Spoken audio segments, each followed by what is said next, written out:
Hello, my name is Raluca Urshika. I am a positive psychotherapist and a master trainer for positive psychotherapy. I am also the director of the London Center for Positive Psychotherapy, and I've been practicing in London for the past about 15 years. Um, my my experience with working with trauma, specifically maybe early sexual trauma, so childhood sexual abuse, then working with adults who have experienced this, working with couples who one of the partner or both partners have experienced sexual abuse in the past. I started working with them by chance. I didn't know what I was getting myself into. Um, I was 2 years after I qualified. I got a job in a wonderful charity that's a non-profit organization called Action on Addiction. It's pretty big in the UK. They work with addiction. And I got this job in a women's only recovery center where all the women who came for treatment, they were recovering addicts, drugs and alcohol, sometimes sex addicts, gambling addicts, and they've all experienced at some point in their life sexual trauma, either as children, growing up in really unsafe families, or as adults while they were using drugs and alcohol, they've been raped or they were in pretty dangerous situations. We also had women who were part of this what are they calling, human trafficking um, uh, cartels.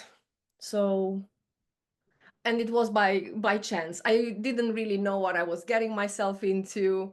I went to the interview, they liked me, they hired me. I said I don't really have any particular experience in working with addiction or with trauma, but they said, don't worry, we will train you.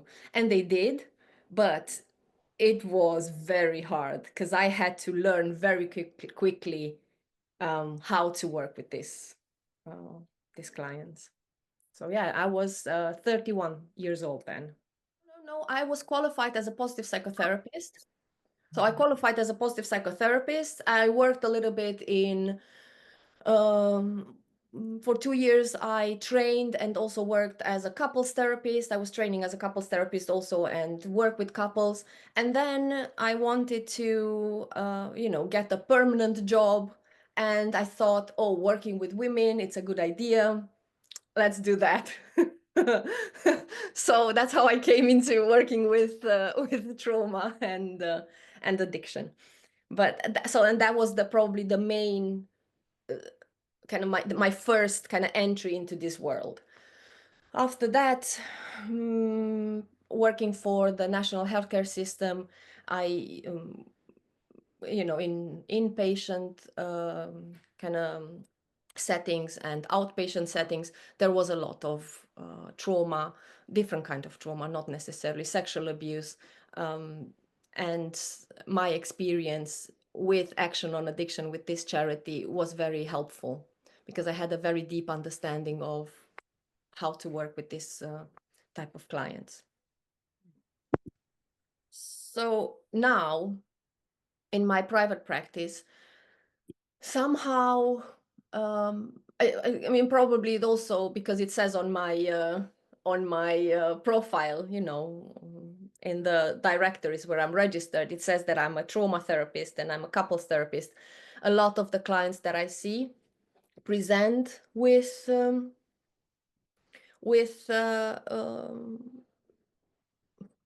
trauma as part of their history. And when I say trauma, I know this is very difficult to quantify what is trauma, because what is trauma for me might not be trauma for you. I guess what they understand as trauma, but generally people come with a big life event that they have been through where either their values, the sense of self has been shaken or torn apart, or when their life has been in danger. And generally, this is the kind of clients I now work with. Um, I remember at my interview, or no, not interview, one of my colleagues once asked me, why do I work with this kind of people? Um, and I remember thinking, yeah, my life was pretty easy compared to my client's life. And I was wondering, is it because it's something that's foreign to me? Because I don't know this world? Is it because I don't know. So I'm not sure why I work with this type of clients. I started working with them by chance, and yeah. So I guess there are common themes, if you want, when working with trauma, and very, very important when working with traumatized clients, especially the ones who struggle with PTSD or complex PTSD, is to stabilize. It's so important to stabilize before we do any kind of interventions. And the stabilization process might feel more like counseling rather than psychotherapy, or it might feel more like coaching. But I think this element, this part, is so important before we start any kind of inventory or situational encouragement. I think we need to make sure that our clients can tolerate the interventions, our questions. Yeah. So I always try to figure out in the first session what is the window of tolerance of my client, meaning when are they stable enough to be able to engage meaningfully with me, where I feel my counter transference to them, where I feel whenever they explain something and they cry or they show emotions, I have a mirror inside of me. It's like an emotional response to that. So when I feel that, and that means that, okay, so they're in a stable place, they're in the window of tolerance, they're not overly um excited, they're not overwhelmed by the experience, and they're not hypo aroused, meaning they are half asleep, or they are what's the word? I always forget this word. Dissociated. And they're not in a dissociated state. So I think that's the important bit about working with trauma. And if you follow this rule, I think you're fine. But you also need to teach your clients how to show up for themselves. And this is where the balance model helps. you know in the body, how do they show up for their body? Breathing exercises, making sure that they sleep, making sure that they eat, making sure that they wash, making sure that they're taking care of their body, taking their medication and whatnot. How do they show up in the achievement area? What do they do meaningful, where they feel their self-esteem is growing? And that can be, I don't know, I woke up today and I cleaned the house. Wonderful. You know, Relationships. How do they allow meaningful relationship? People who have experienced early sexual trauma, they struggle with boundaries, maybe. Trust is a big issue. Blame, shame is another big issue in therapy. So this is then the question is more, how do they engage with us, in the therapeutic relationship? And then what are their values? What would, what's important for them? And do they spend time and money on those values? How do they engage with those values? So, yeah. As common themes, probably I would say is chronic shame, self-blame, low self-esteem, um, emotional dysregulation. They do not know how to manage their feelings. They either shut down or they overreact. In terms of relationships, there will be a fear of intimacy. They will tell you all sorts of stories you know, about all funny stuff, but they don't really touch any meaningful issues in therapy. They might have sexually difficulties. Either they're overly sexual or they do not permit any sexual attention or interaction. They might have chronic health issues. Usually they are seen by multiple specialists. Yeah, it's a team of us who kind of work with them. Yeah, a lot of autoimmune diseases, chronic pain. Yeah, so that's kind of, these are the, if you want, the common elements that I would see in my clients. That being said, is it specific to traumatized clients? Maybe, maybe not. I don't know. Yeah. I generally, my clients are women. When we talk about sexual abuse and even domestic violence, interestingly enough, even if men suffer from domestic violence, they do not report that, or they do not consider that domestic violence, which is, I think it is a lack of education in this, from this point of view. Generally, um, I've had maybe, I don't know, in my 15 years or 13 years since I've worked with trauma, probably 10 men in therapy, you know, coming with sexual abuse or having the experience of being groomed by older men or women.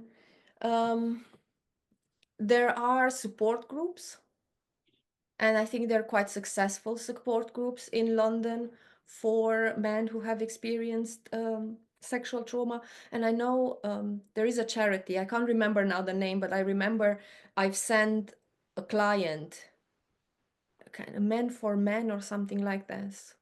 I sent a client to get support there outside therapy, and they were also organizing these retreats for men where it's kind of different, a very different healing space, I believe, when men show up for men, when men are supported by men who have experienced maybe the same thing. Yeah, I think positive psychotherapy, positive transcultural psychotherapy is helpful because it has a very good framework of working with any kind of clients, but specifically with trauma clients. You have your 5 steps, you have the assessment tools in positive psychotherapy, the model dimension, the balance model, our even the Wiesbaden inventory, the differential analysis inventory. So all these tools, because they're not diagnostic tools, and they're not too strict, and they allow flexibility.